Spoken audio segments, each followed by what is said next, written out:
Hey everybody, Tony D with another Hollywood hot take. This one's about Leslie Jones. Now, Leslie Jones was on SNL and she was in the female Ghostbusters reboot. Recently, she posted a video. I'm not sure where it was on. It was on Twitter or whatever. It's kind of going around.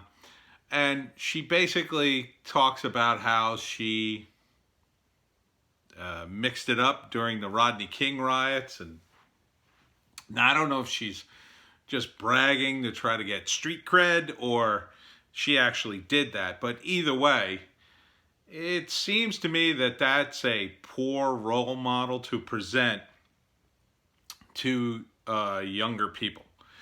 If Black Lives Matter movement is to mean something, it should mean something that the black community should be better. And I don't think Leslie Jones should be bragging that she bashed up things during the Rodney King riot. She should be kind of embarrassed that she did that. Now, obviously, she was a lot younger then, so maybe, we could all say, well, chalk it up to youthful exuberance or whatever. But to come out and say that, when you're in your 50s and she was bragging she's 52, but she doesn't look 52, whatever. I did stupid stuff when I was younger too, and I don't think I would brag about it, because if she is to be a role model, she's a famous person, she should tell young people the wisdom of her years. And if all she's learned from the wisdom of her years is, well, yeah, this is the way to go. Okay, so what did the Rodney King riots do? Well, it ushered in Republicans in the Los Angeles area, law and order Republicans. I don't think the policing strategies changed all that much. And in fact, I think there's probably an argument to be made that it probably made things worse. It probably made the police feel like they were under attack unfairly, the ones that didn't beat up Rodney King, while at the same time they're constantly being pressured by the constituents to do more and more to keep law and order. Part of the reason the Rodney King tape was so shocking is, and I'm not saying Rodney King I'm against him being beat up. I think that was too much. But if you watch the beginning of the tape, it's a slightly different context, because you do see Rodney get out of the car and kind of act aggressive. He didn't get out of the car and surrender. If I'm remembering right, he didn't really attack him, but he's not really cooperating. And he just led the police on a very long chase, keep in mind. And again, I'm not saying that justifies his beatdown at all. But, it didn't help. And I think if you want to help this situation, if the whole point of this protest is to help, then woke actors in Hollywood try to present a better role model. Additionally, she goes on to say that she thinks they should burn the whole Constitution down. Not a very smart idea either. The Constitution is the rule of law that we live by. I think we should get back to it. I don't think we really live by it. We live by a bunch of rules that are kind of guided by the Constitution, but there's so many exceptions and addendums, it's kind of screwed everything up. But you're saying burn down the whole Constitution. That seems really bad, because one of the things it would burn down would be freedom of speech and freedom of assembly and all sorts of rights that you have. And if you believe that you live in an oppressive, racist, patriarchal system, what do you think that would do with all your rights gone? If you believe that that's the system you live under now, how do you think that's going to improve anything? I think what she meant by saying that is, oh, we need to start over. And people like her, I guess, would get to figure out the rules.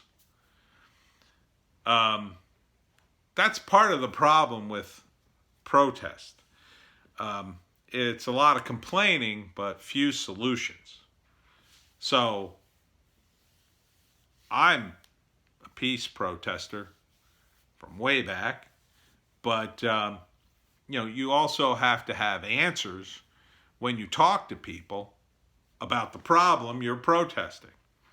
Some kind of answer, some kind of idea, the direction you want to go, because what you ideally want to do is affect change.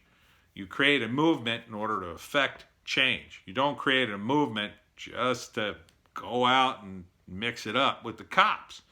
You create a movement so people go, okay, so what do you want? And people give speeches, and hopefully the speeches move people enough that they contact their governments and say, hey, this is what we want. This sounds like a good idea. Hey, let's bring all the troops home. That sounds like a good idea. It was usually the thrust of peace movements. Unfortunately, it would often get bogged down with a lot of socialist nonsense because the socialists would come out for different reasons. They would protest the wars because they saw the U.S. as an imperialist government, blah, blah, blah. And that often muddied the message, which was hard to get across. So, Black Lives Matter, I assume the message is, hey, let's stop killing innocent black people. Okay. How do you propose to do that if you're bragging about being a criminal? If you're bragging about breaking a law?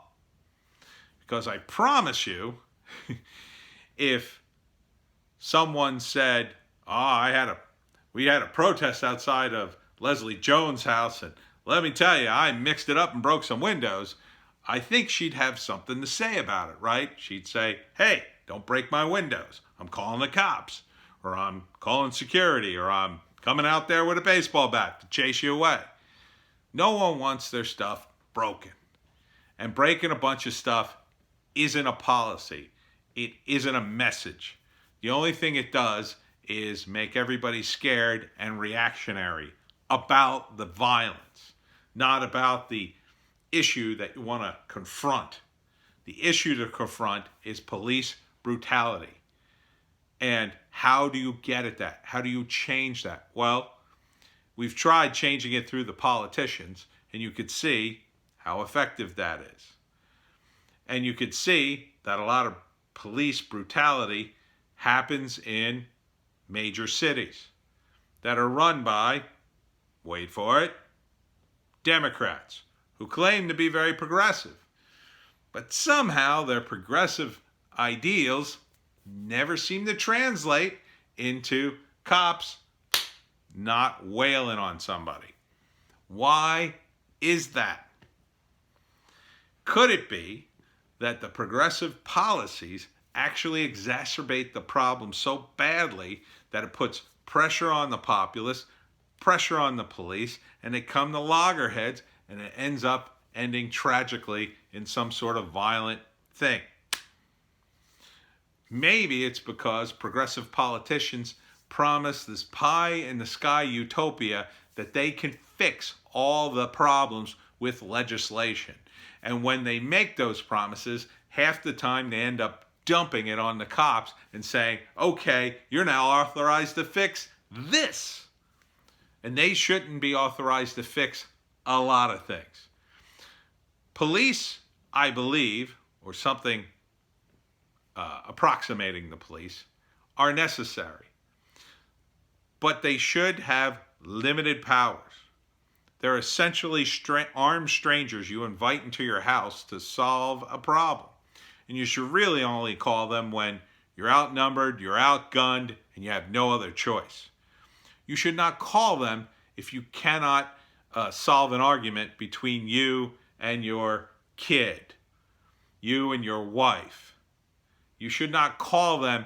They are not marriage counselors. They are not drug counselors. They are not counselors. They are not therapists. They are policemen.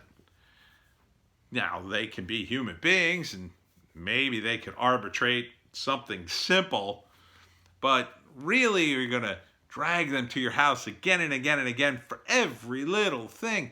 That's not what they're there for. They're there, usually, to stop crime when they see it. And crime should be minimal, right? In our society, in a Western society, they direct traffic around construction.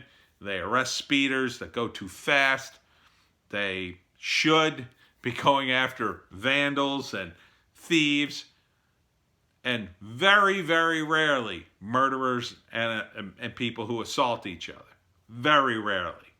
That stuff should be rare, and it would be rare if we got rid of a lot of laws on the books and let people commit their victimless crimes that don't hurt anybody. So, Leslie Jones,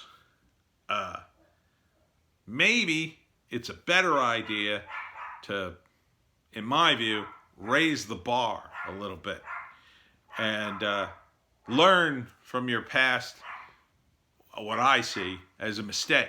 I think it was a mistake for you to participate in a riot. You may have been upset and angry. You may have been young and, let's see, you're 52 now. The riots in 89, that would be 31 years ago. So you would have been 21. So, okay, you're young, you're upset, I get it.